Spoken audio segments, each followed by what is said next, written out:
Nvidia lại bùng nổ, tài sản của Jensen Huang vượt mốc 90 tỷ đô la Mỹ, tương đương tổng tài sản của ba đời tỷ phú Trung Quốc.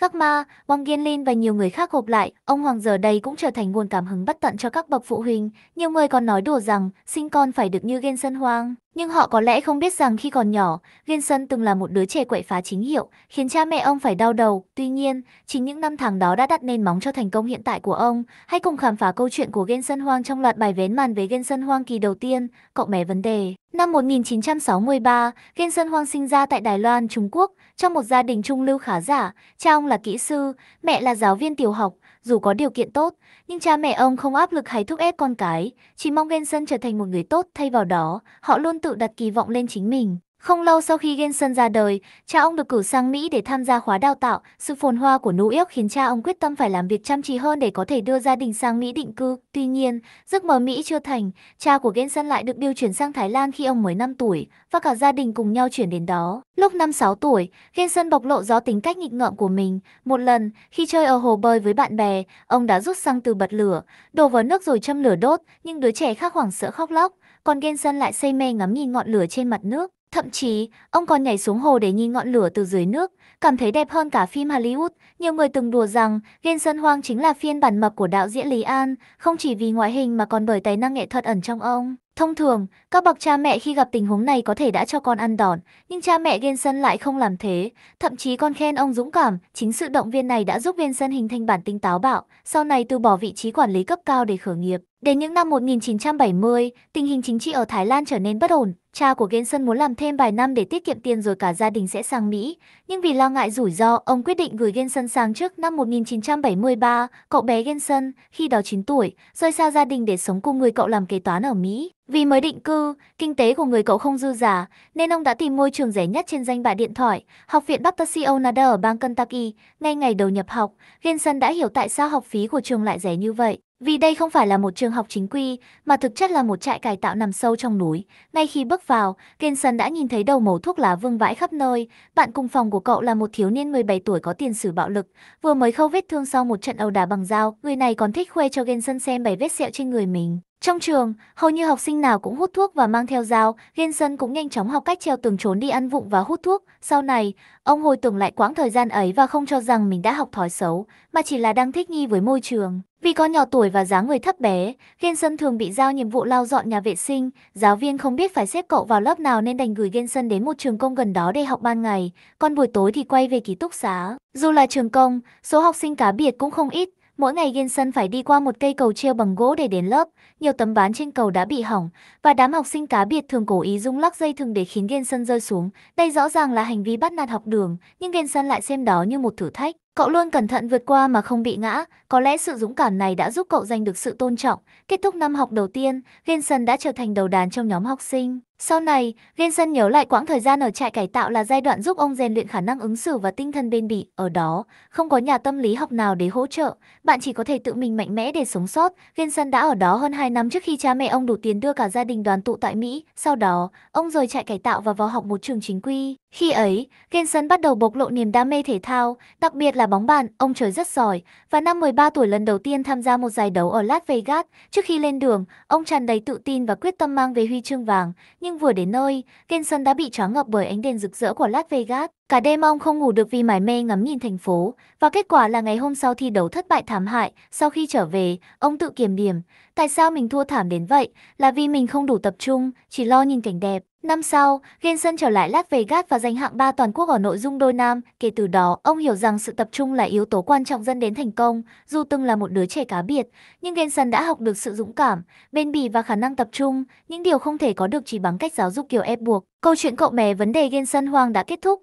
Vậy Jensen đã trải qua những thử thách nào khi vào đại học và bước chân vào sự nghiệp? Hãy đón xem kỳ 2 của loạt bài vén màn về Jensen Huang, lời hứa của một người chồng cùng vợ để học hỏi và phát triển bản thân.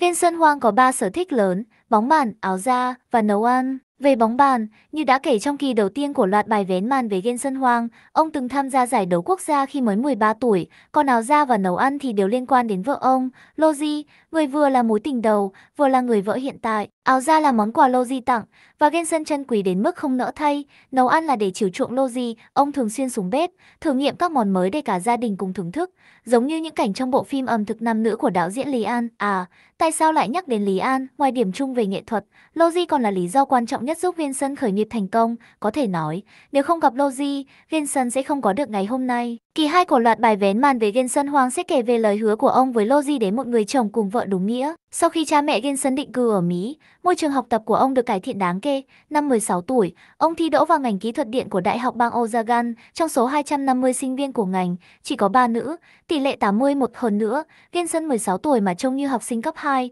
nên cơ hội tán gái dường như không tồn tại. Ai lại đi hẹn hò với em trai chứ? Tuy nhiên, số phận lại mỉm cười với Genson khi trong giờ thực hành, ông được xếp chung nhóm với nữ thần của ngành. Logi sở hữu làn da trắng, ngoại hình xinh đẹp và lớn hơn Genson 2 tuổi, độ tuổi ấy càng làm cô thêm cuốn hút. Và những người theo đuổi cô xếp thành hàng dài tận ngũ đại hổ. Với ngoại hình và tuổi tác của mình, Genson rõ ràng không có cứ, thậm chí chẳng đủ tư cách xếp hàng. Nhưng Genson có siêu năng lực làm bài tập, cuối tuần nào ông cũng điên cuồng gọi điện cho Logi. Logi, đến thư viện làm bài tập chung nhé. Hôm nay trời đẹp, tụi mình cùng làm bài đi. Logi, Beatles vừa ra bài hát mới, mình vừa nghe vừa làm bài tập nhé. Nếu là người khác, Logi chắc chắn đã chặn số từ lâu, nhưng Logi lại là một mọt sách chính hiệu, và cô không cưỡng lại được sự nhiệt tình của Genson. Genson còn rất giỏi vẽ tương lai, khi Logi hỏi anh có ước mơ gì, Genson thẳng thắn trả lời, đến năm 30 tuổi, anh sẽ trở thành CEO. Cuối cùng, sau 6 tháng cùng nhau làm bài tập, hai người chính thức thành đôi. Năm 1983, sau khi tốt nghiệp đại học, Genson Hoang và Logi cùng đến thung lũng Silicon để làm kỹ sư thiết kế chip. Genson gia nhập AMD, còn Logi làm cho một công ty khác với mức lương thậm chí cao hơn Genson. Không rõ vì lãng mạn hay tiết kiệm, Genson đã cầu hôn Logi ngay tại buổi tiệc Giáng sinh của AMD, giống như việc từng kiên trì rủ Logi làm bài tập. Màn cầu hôn của Genson vừa kỳ lạ vừa cảm động. Sau khi Logi đồng ý, Genson lái chiếc Toyota đỏ mới mua, đưa Logi về nhà. Có lẽ vì quá phấn khích hoặc kỹ năng lái xe chưa tốt, ông bị lật xe giữa đường, bất tỉnh tại chỗ, mặt đầy máu. Vậy là, ngay khi vừa quyết định kết hôn, họ đã cùng nhau trải qua một biến cố sinh tử, trở thành tình cảm sâu nặng hơn cả. Kết thúc chuyện tình ngọt ngào, quay lại sự nghiệp của Genson, làm ở AMD được 2 năm, Genson nhận thấy làm việc ở các công ty lớn quá nhàm chán nên ông chuyển sang LSI Logic, còn gọi là GAN Logic. Đây là công ty thiết kế chip ASIC do Winfried Kosygin, cựu CEO của Fairchild Semiconductor, thành lập. Lúc đó, LSI mới thành lập được 4 năm, quy mô còn nhỏ. Genson làm kỹ sư tại đây 2 năm, nhưng vẫn cảm thấy công việc không thú vị, nên đã xin chuyển sang phòng kinh doanh. Làm ở bộ phận kinh doanh, Genson gắn bó 6 năm và lên chức quản lý bán hàng. Công việc này không giống làm kỹ sư, vì ông có cơ hội tiếp xúc với nhiều nguồn lực trong ngành. Chẳng hạn, ông từng làm đối tác thường trú tại Sun Microsystems System, nơi ông kết bạn với hai kỹ sư hàng đầu của Sun là Kojisi và Pojim. Kojisi và Pojim không chỉ hợp ý với Genson về sở thích mà còn có chung quan điểm về tương lai ngành chip. Họ tin rằng CPU rất mạnh và có thể làm mọi thứ, nhưng tương lai sẽ xuất hiện các loại chip chuyên dụng cho từng lĩnh vực, cụ thể chính là GPU, mặc dù thời đó thuật ngữ này chưa xuất hiện. Vào thập niên 80 đến 90, ngành công nghiệp chip phát triển với tốc độ rất nhanh, kiến trúc chip của Sun thay đổi mỗi năm và các thiết kế của Kojisi và Pojim dần mất vị trí quan trọng. Đến năm 1992, cả hai bị gạt ra ngoài lề. Trong bối cảnh cơ hội đang ở khắp nơi, họ quyết định không ở lại công ty lớn chịu cảnh lạnh nhạt mà tự ra ngoài khởi nghiệp. Kojisi và Pojim gọi điện cho Genson, "Này anh em, chúng tôi là hai kỹ sư chip giỏi nhất ở Silicon Valley, còn cậu là quản lý sản phẩm chip giỏi nhất. Nếu chúng ta hợp tác, chỉ trong chớp mắt có thể vượt mặt Intel." Lời mời gọi đầy thuyết phục của họ khiến kế hoạch khởi nghiệp của Genson gần như chắc chắn, nhưng Genson vẫn chưa quyết định ngay, không phải vì ông không muốn làm lớn. Lý do Genson không rời khỏi vị trí quản lý cao cấp tại LSI Logic không phải vì thiếu dũng khí mà vì anh tiếc nuối công việc ổn định. Logi đã động viên anh, cứ mạnh dạn mà thử sức, nếu thất bại, đã có em lo, anh xem. Lý An, đạo diễn nổi tiếng, cũng từng ăn cơm mấy năm ở nhà trước khi nổi tiếng đấy. Ba người hẹn nhau gặp mặt tại một quán ăn Deniesi ở San Jose để bàn bạc. Nơi này có ý nghĩa đặc biệt với Genson, vì hồi trung học ông từng làm bồi bàn và rửa bát tại đây. Những kỹ năng xã giao đầu tiên của ông được rèn luyện ở quán ăn này. Nếu không có trải nghiệm đó, ông đã không đủ tự tin để theo đuổi Logi sau này. Năm 1993, giá máy tính cá nhân PC giảm mạnh, và họ nhận định PC sẽ sớm phổ biến trong mọi gia đình. Hơn nữa, mọi người sẽ sử dụng PC để chơi game, vì màn hình PC lớn hơn nhiều so với máy chơi game truyền thống. Vào thời điểm đó, tựa game đình đám nhất là Wolfenstein 3D. Nếu có thể phát triển một loại cắt tăng tốc đồ họa 3D giúp game mượt mà và chân thực hơn, đây chắc chắn sẽ là một ý tưởng kinh doanh thành công. Ngày 17 tháng 2 năm 1993, đúng vào sinh nhật lần thứ 30 của Jensen, NVIDIA chính thức được thành lập. Mặc dù Jensen là người trẻ nhất trong nhóm, nhưng hai cộng sự còn lại đều tập trung vào nghiên cứu phát triển. Chỉ có ông là người hiểu thị trường, biết cách quản lý và có tài ăn nói đến những yếu tố cần thiết để trở thành CEO. Bằng cách đó, lời hứa đầy tham vọng mà Jensen từng vẽ ra với Logi hồi đại học đã trở thành hiện thực. Koji và Pojin tuy giỏi công nghệ, nhưng thiết kế chip và làm cắt tăng tốc đồ họa cho PC là hai lĩnh vực hoàn toàn khác nhau. Ban đầu, họ mua vài chiếc PC, tháo tung ra rồi vừa nghiên cứu vừa phác thảo ý tưởng. Những bản phác thảo ban đầu còn rất sơ sài và được đặt trong một thư mục tên là NV trên máy tính. Đúng vậy, cái tên NVIDIA xuất phát từ đó. Tuy nhiên, khởi nghiệp không phải là bữa tiệc hay những lời hứa lãng mạn, mà là một cuộc chiến sinh tử. Ba người không có kinh nghiệm khởi nghiệp đã phải đối mặt với vô số rủi ro và thách thức. Hãy đón xem tập 3 trong loạt bài khám phá Jensen Huang với chủ đề 9 chết một sống để hiểu rõ hơn về hành trình khởi nghiệp đầy gian nan của Jensen Huang. Ai mà ngờ rằng chỉ mới năm ngoái, giá trị thị trường của NVIDIA chưa bằng 1/3 Apple. Tính đến ngày 21 tháng 11 năm 2024, NVIDIA đã vượt mặt Apple với tổng giá trị thị trường 3,579 nghìn tỷ đô la Mỹ, trong khi đó Apple là 3,461 nghìn tỷ đô la Mỹ. Nếu NVIDIA, một công ty do người gốc Hoa sáng lập, đạt được vị trí này, chúng ta có thể sắp được chứng kiến một cột mốc lịch sử. Nhưng ít ai biết rằng, 7 năm đầu sau khi NVIDIA ra đời là chuỗi ngày đầy nguy hiểm, sống còn từng bước một. Trong tập 3 của loạt bài khám phá Jensen Huang với chủ đề 9 chết một sống, chúng ta sẽ quay trở lại năm 1993, khi Jensen vừa bước sang tuổi 30. Ngày 17 tháng 2 năm 1993, Jensen cùng Koji và Pojin thành lập NVIDIA trong một quán ăn Denny. Vì không có vốn khởi nghiệp nên họ chỉ gọi một tách cà phê rồi ngồi làm việc cả buổi. Là CEO, Jensen phải thực hiện nhiệm vụ đầu tiên, tìm kiếm nguồn đầu tư. Nhờ sếp cũ giới thiệu, Jensen gặp được John Valentine, nhà sáng lập quỹ đầu tư mạo hiểm nổi tiếng Sequoia Capital. Nhưng vấn đề là Jensen chưa từng học qua khóa kinh doanh nào, và khái niệm kế hoạch kinh doanh với ông lúc đó giống như bảo làm phim mà phải viết kịch bản trước. Với vài tờ slide thô sơ, Jensen đi gặp John Valentine. John, ban đầu không ấn tượng, nói thẳng, kế hoạch của cậu gần như chẳng phải kế hoạch gì cả, nhưng vì sếp cũ của cậu giới thiệu, tôi sẽ đầu tư, tuy nhiên, nếu cậu khiến tôi mất trắng, thì tôi sẽ không để yên đâu. Cuối cùng, Jensen chấp nhận đổi 1/3 cổ phần NVIDIA để lấy 2 triệu đô la Mỹ, nâng giá trị công ty lên 6 triệu đô la Mỹ. Với tiền đầu tư trong tay, tưởng như NVIDIA sẽ có những ngày tháng huy hoàng. Sai lầm, cuộc chiến sống còn chỉ vừa bắt đầu. Năm 1993, thị trường xuất hiện nhiều game 3D nổi tiếng như Wolfenstein 3D hay Doom, nhưng có tới 50 công ty phát triển chip đồ họa, bao gồm những cái tên lớn như 3D FX, ATI, SGI. NVIDIA lúc này chỉ như một kẻ vô danh giữa thị trường. Để nổi bật, năm 1995, NVIDIA ra mắt các đồ họa đầu tiên STG 2000X. Dựa trên công nghệ NV1, đây là sản phẩm tiên tiến, hội tụ 4 chức năng, tăng tốc đồ họa 2D, 3D, tăng tốc video và xử lý âm thanh, thay thế 4 loại các rời lúc bấy giờ. Tuy nhiên, NVIDIA chọn một hướng đi công nghệ khác biệt, không tương thích với chuẩn chung của thị trường. Điều này khiến các nhà phát triển game phải tạo phiên bản riêng chỉ dành cho các NVIDIA, nhưng NVIDIA lúc đó không có tên tuổi, game studio nào sẵn sàng làm điều này. Hệ quả, STG 2000X dù nhận được đánh giá tốt nhưng không bán được hàng, khiến NVIDIA thua lỗ 10 triệu đô la Mỹ và suýt phá sản. Jensen buộc phải sa thải 70% nhân viên, chỉ còn lại 35 người, và công ty chỉ còn đủ tiền để hoạt động thêm 6 tháng. NVIDIA chính thức rơi vào bờ vực sinh tử. May mắn thay, một công ty sản xuất máy chơi game nổi tiếng của Nhật Bản, Sega, đã gửi đến NVIDIA một hợp đồng lớn, yêu cầu họ phát triển các tăng tốc tùy chỉnh cho máy chơi game mới Sega Saturn. Dù không làm được với game PC, chuyển sang thị trường máy chơi game cũng được. Sau đó, các tựa game 3D như Virtua Fighter bán rất chạy trên Sega Saturn, giúp NVIDIA dần có tiếng vang trong cộng đồng game thủ. Koji và nhóm của anh lập tức phát triển dòng sản phẩm mới NV2,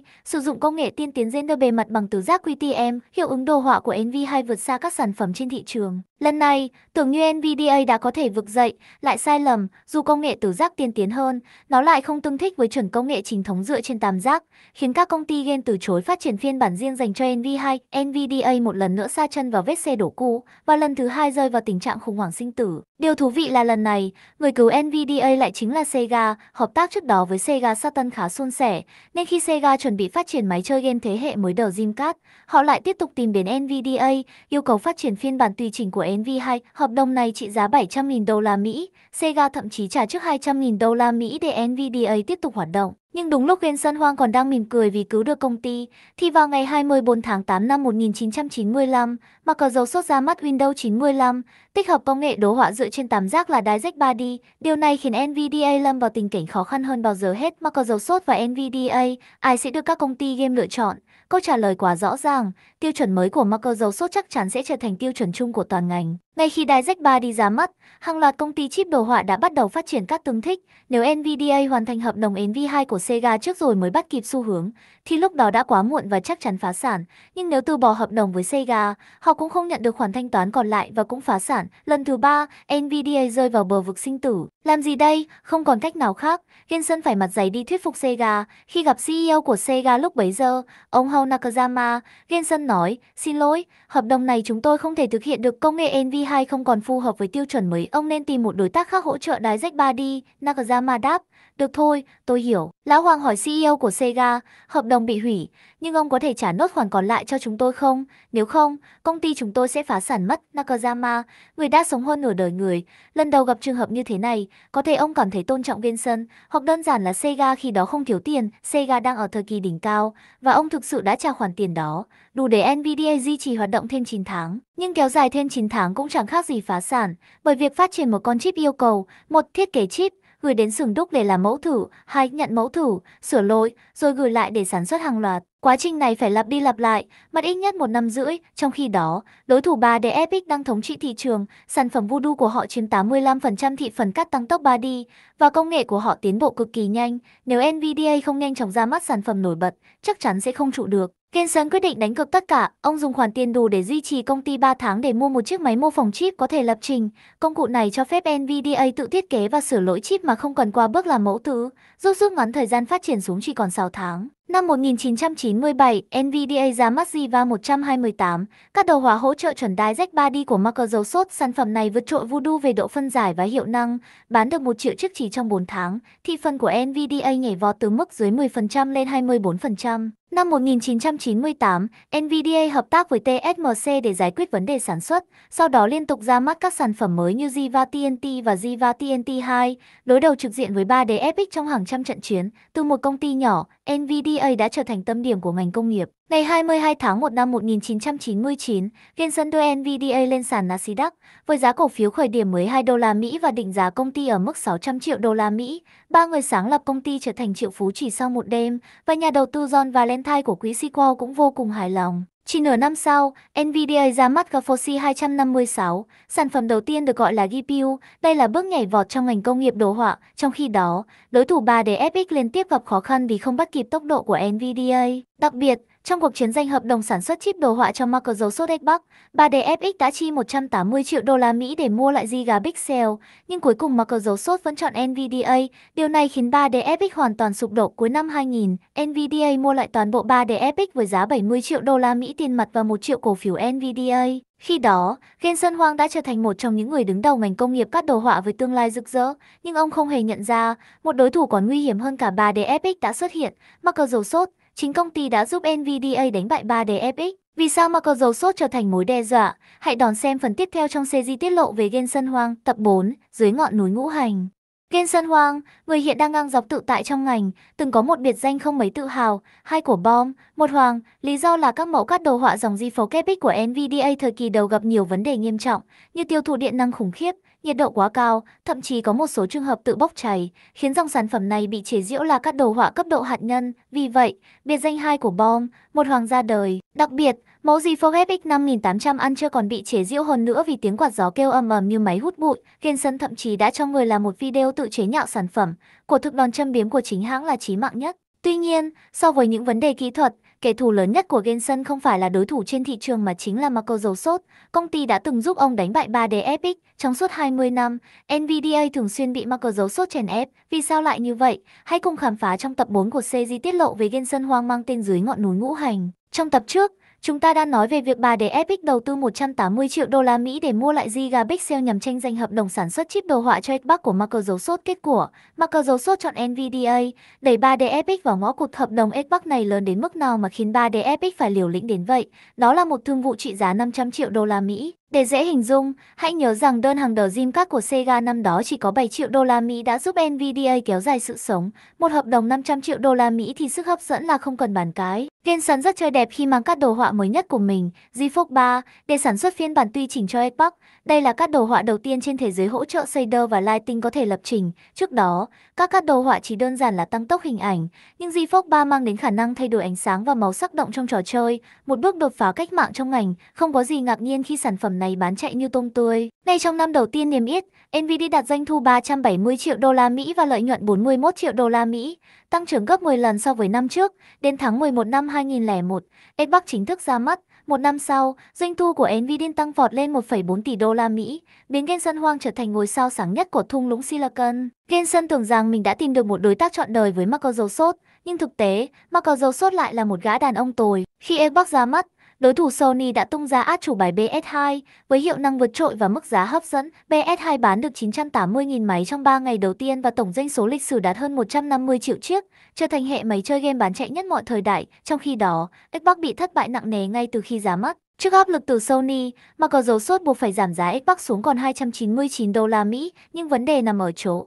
chi phí các đồ họa GeForce 3 bên trong máy đã là 329 đô la Mỹ, cao hơn cả giá bán lẻ của Xbox. Microsoft không chịu nổi áp lực, liền gọi điện cho Genshin. Này Genshin, Xbox bán không chạy, các đồ họa của anh bớt giá một chút được không? Genshin trả lời, tôi không chỉ bán cho các anh, nếu giảm giá cho các anh, nhưng khách hàng khác sẽ tìm tôi gây chuyện. Microsoft cố thuyết phục giảm giá đi, chúng tôi đảm bảo, thế hệ console tiếp theo cũng sẽ dùng sản phẩm của anh, lần sau không chỉ là 500 triệu đô la Mỹ, mà sẽ là 5 tỷ đô la Mỹ. Genshin lắc đầu, bánh vẽ to quá, tôi không ăn nổi. Sau đó, Genshin Huang dập máy một cách dứt khoát, đúng là bên bi cứng rắn nhất lịch sử. Microsoft nhìn hành động đó mà tức giận, hả, dám làm căng với tôi sao? 1/3 doanh thu của cậu là do tôi mang lại, để xem tôi xử lý cậu thế nào. Ngay lập tức, Microsoft quay sang ET và mỉm cười đầy ẩn ý, thế hệ Xbox tiếp theo sẽ dùng sản phẩm của các cậu. Không dừng lại ở đó, Microsoft còn bắt tay với đồng minh lâu năm Intel để hỗ trợ ET, với mục tiêu đánh bại Nvidia. Thế là hai phe lớn được hình thành, Microsoft cộng Intel cộng ET, AMD cộng Nvidia. AMD và Nvidia không phải dạng vừa. Vào năm 2003, AMD ra mắt bộ xử lý Athlon 64, CPU 64 bit đầu tiên được sản xuất trên tiến trình 90 nanomet, khiến Intel sáng mắt. Đồng thời, Nvidia cũng tung ra chipset Enfox 3 Pro và Enfox 3 150, hỗ trợ liên kết ba các đồ họa, một bước đột phá lịch sử. Nhưng vấn đề không phải ở Giang Càn quá bất tài, mà là Chu Du quá xảo quyệt. Microsoft, với lợi thế nắm trong tay hệ sinh thái ngành, đã tung ra đòn chí mạng, công bố rằng DirectX 9.1 sẽ không hỗ trợ trình biên dịch CG của Nvidia. Điều này khiến dòng GeForce FX mà Genshin Huang đã đầu tư rất nhiều công sức trở thành phế phẩm. Thêm vào đó, loạt vụ các GeForce FX tự bốc cháy càng khiến tình hình tồi tệ hơn. Chỉ trong một năm, giá trị vốn hóa thị trường của Nvidia sụt giảm tới 90%. Năm trước đó, Genshin Huang còn được xếp hạng 12 trong danh sách 40 doanh nhân dưới 40 tuổi giàu nhất với tài sản 507 triệu đô la Mỹ. Nhưng chỉ sau một năm, tài sản của ông bị mất đi một chữ số, từ tỷ phú thành triệu phú. Cuối cùng, Genshin Huang cũng nhận ra rằng, vào thời điểm này, dù ông cố gắng đến đâu, cũng không thể thoát khỏi lòng bàn tay của Microsoft. Ông buộc phải hạ thấp cái tôi, đi tìm Microsoft xin hòa giải và đồng ý giảm giá các đồ họa cho Xbox. Microsoft chấp nhận tiếp tục hợp tác nhưng tuyên bố rõ ràng rằng thế hệ Xbox 360 tiếp theo sẽ không dùng sản phẩm của Nvidia đâu, đừng hy vọng. Genshin ngã xuống, ET ăn mừng lớn, nhờ nắm được hai đồng minh vàng là Microsoft và Intel, ET bứt phá mạnh mẽ, các đồ họa Radeon 9700 của họ được bán với giá khoảng 8 triệu mà vẫn cháy hàng. Trong thị trường console, ET không chỉ giành được hợp đồng của Microsoft cho Xbox mà còn lấy cả đơn hàng của Nintendo GameCube, nếu không vì Genshin kịp thời bay sang thương thảo với Sony, thì hợp đồng PS3 cũng rơi vào tay ET, và thế cục đã hoàn toàn thay đổi. Có thể bạn sẽ hỏi, còn Sega, người từng là quý nhân của Genshin thì sao? Thời điểm này, Sega đã bị Sony đánh bại đến mức kiệt quệ, đang loay hoay tìm người mua lại. Sau cú ngã lớn ở thị trường console, Genshin quay lại thương lượng với Intel để đạt thỏa thuận cấp phép chéo bằng sáng chế, cho phép CPU của Intel từng thích tốt hơn với GPU Nvidia. Lúc này, Genshin chẳng khác gì Tôn Ngộ không sau trận đại náo thiên cung, bị Microsoft đè nặng dưới Ngũ Hành Sơn. Dù cố gắng thế nào, ông cũng chỉ có thể thay đổi tư thế để không bị đè chết hẳn. Nhưng khác với Tôn Ngộ không, Genshin không thể đợi 500 năm để chờ người đến giải cứu, ông chỉ còn cách dựa vào chính mình. Vậy Genshin đã làm thế nào để dẫn dắt Nvidia thay đổi vận mệnh? Hãy đón xem tập 5 trong series tiết lộ về Genshin Huang, với tiêu đề sự ra đời của CUDA.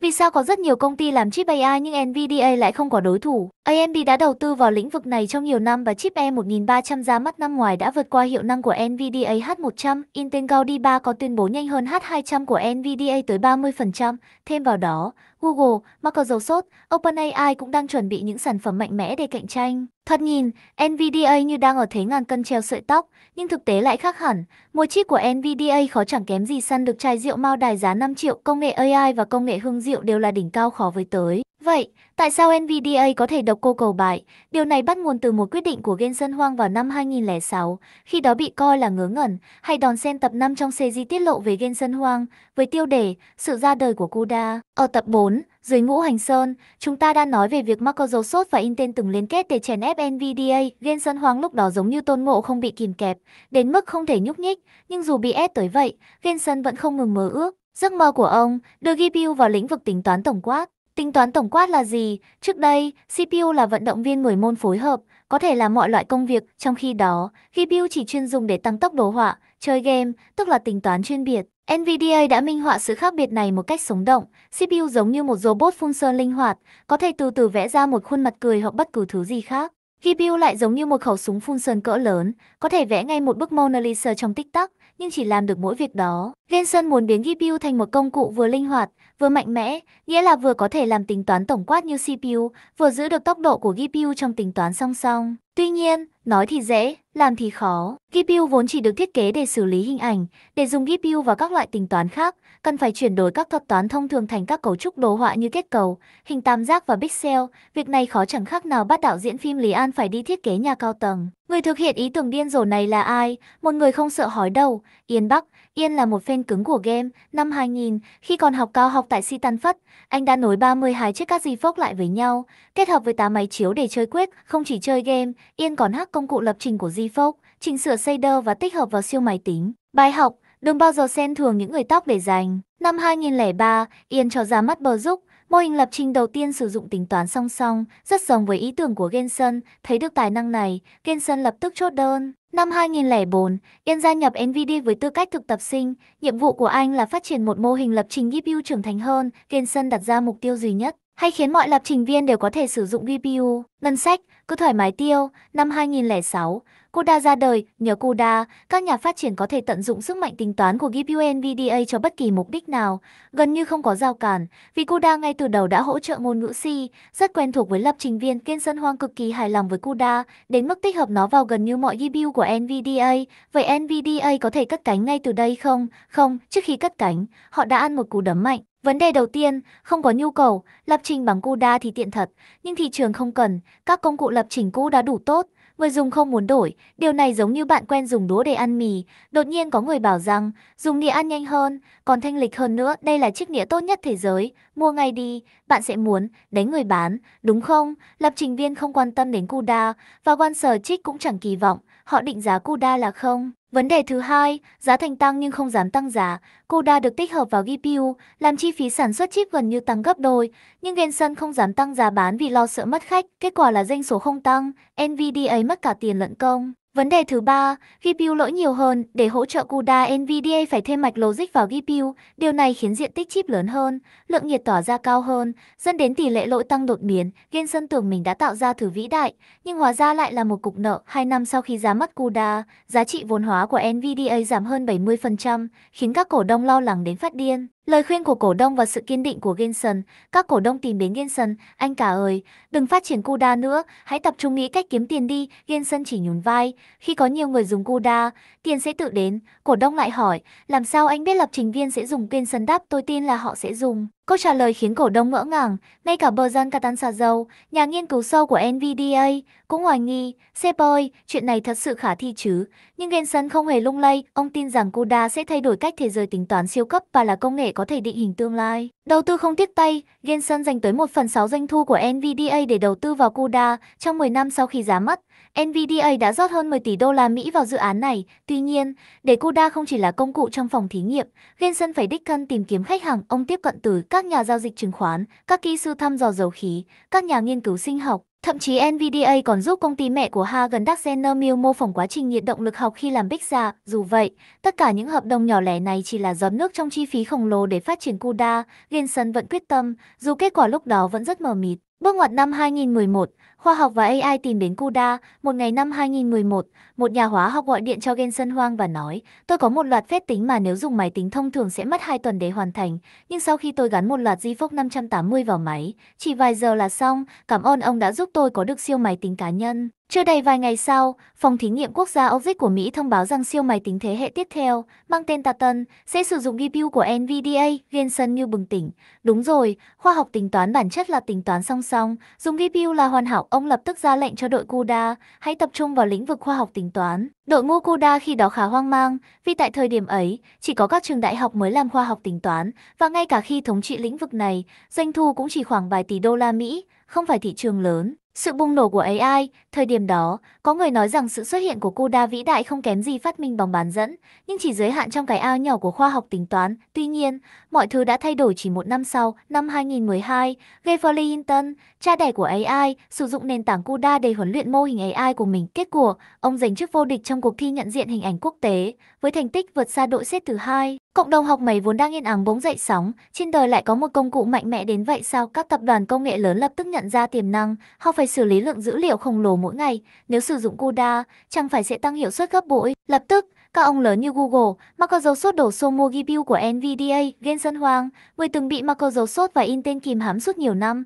giờ đây đã tìm thấy lối thoát và bứt phá ngoạn mục. NVIDIA thoát khỏi mũ hành sơn và bước vào thời kỳ độc tôn trên thị trường. Thành công của NVIDIA không chỉ nằm ở phần cứng GPU, mà chính là ở hệ sinh thái phần mềm CUDA. Hiện tại, CUDA có hơn 5 triệu nhà phát triển và vô số người dùng. Nền tảng người dùng khổng lồ này giúp giảm chi phí tính toán, tạo thành vòng lặp tích cực. Có người nói rằng NVIDIA thực chất là một công ty phần mềm dựa trên phần cứng, và điều này không hề sai. Jensen Huang cũng có thất bại. Dù thành công với CUDA, Jensen cũng từng mắc sai lầm. Một trong số đó là dự án lớn khác mà ông kỳ vọng, nhưng lại thất bại thảm hại. Để biết câu chuyện này, hãy theo dõi phần 6. Thất bại trong mảng di động của loạt bài khám phá về Jensen Huang. Chứng kiến lịch sử, giá trị thị trường của NVIDIA đạt 3,57 nghìn tỷ đô la Mỹ, vượt qua Apple và Microsoft vào ngày 6 tháng 11, trở thành công ty có giá trị cao nhất thế giới. Ai còn nhớ năm 2013, khi Xiaomi được định giá 45 tỷ đô la Mỹ, cao gấp 5 lần NVIDIA.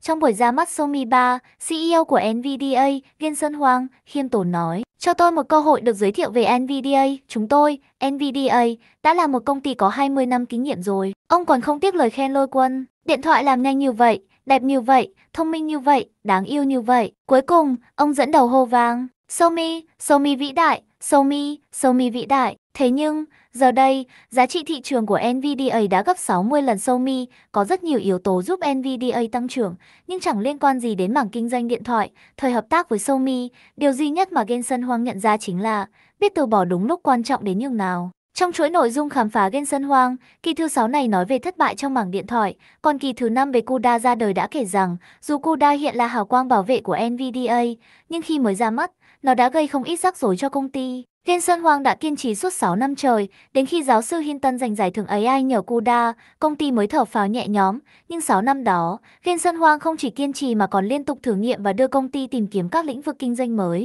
Trước năm 2007, khi thế hệ iPhone đầu tiên ra đời, Nokia từng thống trị thị trường với giá mỗi chiếc chỉ vài chục đô la Mỹ, trong khi iPhone có giá khởi điểm 499 đô la Mỹ, đắt gấp 6 lần. iPhone đã mở ra đỉnh cao mới cho toàn bộ ngành công nghiệp, kéo theo sự phát triển bùng nổ của các linh kiện. Là ông vua về các đồ họa, NVIDIA có vẻ không khó để làm tốt chip điện thoại. Năm 2008, Jensen Huang dồn toàn lực cho mảng này. Tháng 2, NVIDIA hợp tác với đối thủ cũ Microsoft, ra mắt ABX 2500, còn chip được thiết kế cho dòng điện thoại Windows Mobile thế hệ tiếp theo của Microsoft. Đến tháng 6, NVIDIA tiếp tục tung ra Tegra 600 và Tegra 650. Dòng Tegra được xây dựng trên kiến trúc ARM và nền tảng GeForce của NVIDIA, với danh hiệu ông vua các đồ họa. Tegra có khả năng xử lý hình ảnh vượt trội, nhanh chóng chiếm lĩnh thị trường máy chơi game và máy tính bảng yêu cầu cao về đồ họa. Năm 2011, Jensen Huang tiếp tục tung ra Tegra 2 và Tegra 3. Tegra 3 là chip di động 4 nhân đầu tiên trên thế giới. Chỉ sau 2 ngày ra mắt, giá trị thị trường của NVIDIA tăng 30%, trong khi đó,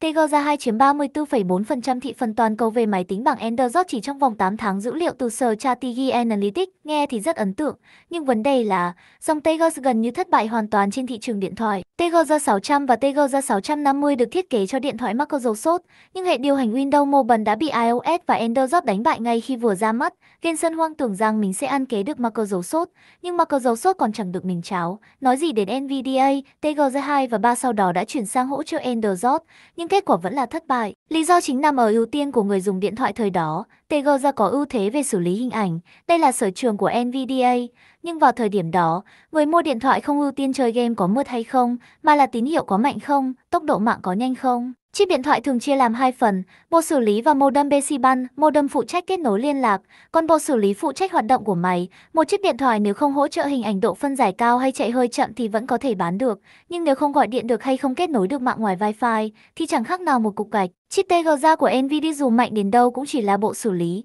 còn thị trường modem thì bị gã khổng lồ Qualcomm thống trị. Đây chính là điểm yếu chí mạng khiến Nvidia thất bại trong mảng điện thoại. Năm 2000, Liên minh Viễn thông quốc tế ITU công bố tiêu chuẩn truyền thông thế hệ thứ 3, tức là 3G. Với công nghệ nền tảng là CDMA, Qualcomm đã bắt đầu đặt nền móng cho CDMA từ những năm 1980 trong nhà họ. Cái gì không có thì không biết, nhưng bằng sáng chế CDMA thì chất đầy cả thùng, chỉ cần bán modem và thu phí bản quyền CDMA thôi, Qualcomm đã kiếm bộn tiền. Năm 2007, Qualcomm ra mắt bộ vi xử lý Snapdragon, chiến lược của họ đơn giản nhưng đầy tính sát thương, mua modem tặng chip xử lý, vì dù sao khách hàng cũng bắt buộc phải dùng modem của Qualcomm, giờ mua gói modem kèm chip thì sẽ được ưu đãi giá tốt hơn, điều này cũng giống như cách Microsoft gói gọn Windows và Office để ai ai cũng có PowerPoint mà dùng. Ngay khi Snapdragon ra mắt, nó nhanh chóng thống trị thị trường chip điện thoại, mặc dù Jensen Huang đã bắp cho TGA bằng mọi cách, nhưng vẫn không ai mặn mặt. Tuy nhiên, từ điển của Jensen Huang không có từ chấp nhận thất bại. Năm 2011, ông chi 367 triệu đô la Mỹ để mua lại Iceza, một công ty sản xuất modem nổi tiếng của Anh. Mặc dù công nghệ của Iceza còn thua xa Qualcomm, nhưng với Jensen, đừng coi nhẹ hạt lạc, nó vẫn là món ăn ngon. Năm 2013, Jensen Huang ra mắt TGA 4, con chip đầu tiên của TGA tích hợp modem, đủ sức đối đầu trực tiếp với Snapdragon của Qualcomm. Nvidia đã có một lượng lớn người hâm mộ trong 3 lĩnh vực: máy chơi game, máy tính và máy tính bảng. Giờ đây, với TGA 4, Jensen nghĩ rằng mình đã có vũ khí lớn để tấn công vào thị trường điện thoại. Nhưng thực tế phũ phàng, các ông lớn như Samsung và Apple đều không muốn sử dụng TGA 4 ngay từ đầu vì không tin tưởng vào sản phẩm, chỉ có Xiaomi 3 là dám thử. Vì vậy, trong buổi ra mắt, Jensen Huang không tiếc lời khen ngợi Lôi Quân, nhưng Lôi Quân cũng không ngây thơ đến mức đặt toàn bộ hy vọng vào Nvidia. Xiaomi 3 ra mắt hai phiên bản, một sử dụng TGA, một sử dụng Snapdragon, không hề đặt hết trứng vào giỏ của Jensen Huang. Jensen Huang quyết tâm phải tạo ra bước đột phá lớn, nhưng kết quả lại là một thảm họa do chưa tích hợp tốt với công nghệ của Iceza. TGA 4 gặp vấn đề nghiêm trọng về tỏa nhiệt, biến Xiaomi 3 thành máy sưởi tay tốt nhất khi gọi điện. Người dùng chế giễu rằng, ô, thì ra vì đam mê mà sống chính là nghĩa này đây. Thất bại này khiến Jensen Huang nhận ra một sự thật, lợi thế của Nvidia không nằm ở lĩnh vực truyền thông, nếu không làm tốt truyền thông thì cũng không thể làm tốt chip điện thoại. Cuối cùng, Jensen Huang chấp nhận sự thật rằng mình đã thua. Năm 2014, ông từ bỏ mảng chip điện thoại, một năm sau, ông cũng bán luôn Iceza. Sau này, Jensen Huang chia sẻ, biết từ bỏ là chìa khóa dẫn đến thành công, nhưng điều kỳ lạ là, sau khi từ bỏ thị trường điện thoại, Jensen lại chọn đầu tư vào một vùng đất chết, nơi không có bất kỳ cơ hội nào, trong khi nhiều nơi màu mỡ khác còn thất bại, ông lại quyết định cải tạo một mảnh đất hoang. Đây có phải là tự tìm đường chết? Không hề, mục tiêu của Jensen không phải là thu hoạch ngay lập tức, mà là cải tạo vùng đất ấy. Hãy theo dõi chuỗi nội dung khám phá Jensen Huang, kỳ thứ 7, hành trình vì biển lớn và bầu trời sao. Trong giới doanh nhân tại thung lũng Silicon, Jensen Huang có lẽ là người hiếu chiến nhất. Ai cản đường ông bán GPU, chỉ nhận được một chữ, đánh. Ông không sợ kiện, cũng chẳng sợ bị kiện. Dù phải đối đầu với các gã khổng lồ như Intel, AMD hay Samsung, lựa chọn của Jensen luôn là không dàn xếp. Tôi không thấy lý do nào để hòa giải. Ngay cả cha đẻ của Linux cũng từng công khai chào hỏi Jensen bằng câu Nvidia fuck you. Trước sự công kích này, Jensen chỉ cười khẩy và nói, người chia ngòn giữa vào tôi nhiều lắm, ông tính là gì? Tính cách hiếu chiến này không chỉ khiến Jensen Huang kết toán với nhiều đối thủ mà còn giúp ông tạo ra luật Jensen, một định luật mang tính cách mạng. Hiệu suất GPU tăng gấp đôi chỉ trong 6 tháng. Chính điều này đã khiến đối thủ cạnh tranh phải lao đao, còn Nvidia thì tận hưởng bầu trời sao và biển rộng. Sau khi thất bại trên thị trường smartphone với Xiaomi Mi 3, Jensen Huang quyết định từ bỏ mảnh đất màu mỡ này để khai phá một vùng đất nhiễm mặn, công nghệ tự lái. Vào thời điểm đó, các hãng xe lớn như BYD, NIO, Xpeng và ngay cả Tesla cũng chưa đầu tư mạnh vào công nghệ tự lái. Elon Musk vẫn đang tập trung vào việc tăng mật độ pin và giảm số lượng linh kiện trong xe. Vậy tại sao Jensen Huang lại lo lắng đến mức thái giám còn gấp hơn cả hoàng đế? Lý do là ông tin rằng điểm hấp dẫn lớn nhất của xe năng lượng mới không nằm ở pin mà là ở trải nghiệm thông minh. Với lợi thế vượt trội về tính toán, NVDA hoàn toàn phù hợp để phát triển công nghệ tự lái. Năm 2012, Elon Musk từng sử dụng chip TGZ3 của NVDA trong Model S để hỗ trợ màn hình cảm ứng trung tâm. Nếu đã có thể làm, thì tại sao không làm? Jensen Huang hiểu rằng, nếu chờ đến khi Elon Musk giải quyết xong vấn đề thân xe và pin, ông ấy chắc chắn sẽ tự phát triển công nghệ.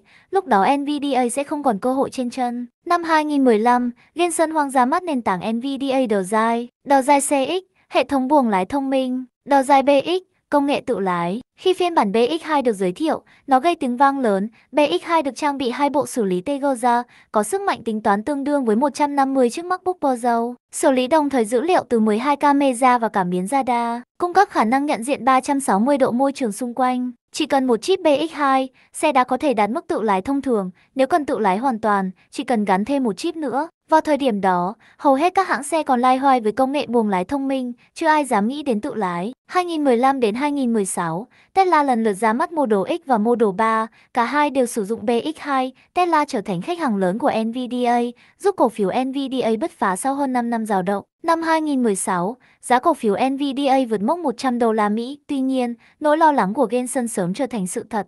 Cuối năm 2017, Tesla bắt đầu thử nghiệm sản xuất chip tự lái FSD. Năm 2018, FSD được sản xuất hàng loạt, chấm dứt sự phụ thuộc của Tesla vào NVDA. Điều này khiến giá cổ phiếu NVDA sụt giảm nghiêm trọng. Mối quan hệ giữa Jensen Huang và Elon Musk cũng xấu đi nhanh chóng. Hai bên từ chỗ thân thiết trở thành đối thủ công khai. Giấc mơ xe tự lái vẫn chưa kết thúc. Mặc dù bị đâm sau lưng bởi Tesla, giấc mơ xe tự lái của Jensen Huang không hề tan vỡ. Với lợi thế gia nhập sớm và sức mạnh tính toán vượt trội, NVDA hiện nay vẫn là vua chip tự lái toàn cầu trên các dòng xe thông minh tầm trung và cao cấp. Chip NVDA gần như là lựa chọn tiêu chuẩn. Những tổn thất từ Xiaomi Mi 3 ngày nào, Jensen Huang đã bù đắp được với dòng xe thông minh Su7. Giấc mơ bầu trời sao và biển rộng của Jensen Huang không chỉ dừng lại ở công nghệ tự lái mà còn mở rộng ra nhiều lĩnh vực khác. Jensen Huang, từ nhà cách mạng công nghệ đến kẻ tạo ra trật tự mới. Từ năm 2012, sau khi giáo sư Hinton chứng minh giá trị của CUDA, NVDA đã không còn chỉ là một công ty sản xuất các đồ họa cho game. Jensen Huang đã mở ra một chân trời mới, nơi NVDA trở thành trụ cột của những dự án yêu cầu sức mạnh tính toán phức tạp như một robot. Jensen không chế tạo robot, thay vào đó, ông hỗ trợ các nhà sản xuất tạo ra những robot tốt hơn. Ông xây dựng một phòng tập gym cho robot, nơi chúng được huấn luyện để thích nghi và hòa nhập vào thế giới thực. Điển hình, các robot Ozin và Gurjin của Disney đã học cách đi trong phòng gym này. Hay công nghệ dược phẩm, trước đây, việc phát triển một loại thuốc mới thường mất hơn 10 năm, với GPU của NVDA, thời gian này giảm xuống còn chưa đến 2 năm, đồng thời tiết kiệm tới 90% chi phí nghiên cứu và phát triển. Jensen Huang không chỉ là một người sáng tạo công nghệ mà còn là người luôn đi trước thời đại. Trong tương lai, ông có thể còn đảm nhiệm thêm nhiều vai trò khác. Tuy nhiên, thứ đưa ông lên đỉnh cao chính là AI sáng tạo. Năm 2016, Jensen Huang đích thân trao chiếc máy DGX-1 đầu tiên, được thiết kế chuyên biệt cho học sâu, cho một đội ngũ khởi nghiệp phi lợi nhuận. Với DGX-1, những tính toán mất cả năm để hoàn thành, giờ chỉ cần 1 tháng. Ngày 20 tháng 11 năm 2022, đội ngũ này ra mắt ChatGPT, làm chấn động toàn thế giới. Từ ngày đó đến nay, giá cổ phiếu NVDA đã tăng gần 8 lần, biến công ty trở thành công ty quan trọng nhất trên hành tinh, công ty giá trị nhất thế giới. Trong hơn 30 năm lăn lộn trên thương trường, Jensen Huang không thể là một đóa sen trắng, ông cũng từng kiếm lợi từ các thị trường gây tranh cãi. Trong hai đợt bùng nổ tiền điện từ 2016 đến 2017 và 2019 đến 2021, giá các đồ họa tăng vọt vì các trùm đào con tranh nhau mua sắm, game thủ không thể mua nổi các đồ họa. Jensen tuyên bố, chúng tôi kiên quyết đứng về phía game thủ, đào con có tiền thì sao, không được bắt nạt game thủ. Nhưng sau đó, ông lại âm thầm tung ra dòng cát chuyên dụng cho đào tiền điện tử. Từ khi thành lập NVDA vào năm 1993, Jensen Huang đã chiến đấu suốt hơn 30 năm, ông khẳng định sẽ tiếp tục chiến đấu thêm 30 năm nữa. Ngay cả khi cơ thể không còn, ông vẫn muốn tiếp tục với hình dạng một nhân vật số hóa. Lịch làm việc của ông luôn căng thẳng, thức dậy lúc 6 giờ sáng, về nhà lúc nửa đêm là chuyện thường. Là một đứa trẻ nhập cư, lớn lên ở nơi phát triển nhanh nhất thế giới, thung lũng Silicon, ông vừa phải kiên trì như Forrest Gump, vừa phải quyết liệt và mạnh mẽ như một con sói đầu đàn. NVDA không có bạn hàng lâu dài và Jensen Huang cũng không giữ quan hệ lâu bền với bất kỳ ai. Dù công ty hiện đang có giá trị thị trường hơn 3.000 tỷ đô la Mỹ, việc tồn tại bong bóng là điều không thể phủ nhận, nhưng điều đó không quan trọng. Jensen Huang mãi mãi là một chiến binh không ngừng nghỉ và một nhà đổi mới không ngừng sáng tạo. Trong 7 ngày, Chúa đã tạo ra thế giới, còn chúng tôi, trong 7 phần của loạt bài khám phá Jensen Huang, đã hoàn thành câu chuyện chính về huyền thoại này. Đừng tích một like, một comment, một share nhé, và đừng quên theo dõi để không bỏ lỡ các series tiếp theo.